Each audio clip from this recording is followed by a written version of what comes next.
राज्यातील अनेक भाग उष्णतेच्या झळांनी होरपळत असताना सातारा जिल्ह्यातील महाबळेश्वर मात्र थेट काश्मीरची अनुभूती देत आहे. दाट धुक्यांची चादर, थंडगार वारे आणि निसर्गाचं मनमोहक रूप यामुळे पर्यटक अक्षरशः भारावून गेले आहेत.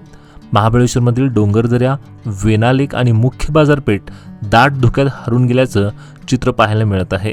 सकाळ आणि सायंकाळच्या वेळी धुक्यांची धुलई संपूर्ण शहराला वेढून टाकत असून ऐन उन्हाळ्यातही थंडीची अनुभूती पर्यटकांना मिळत आहे.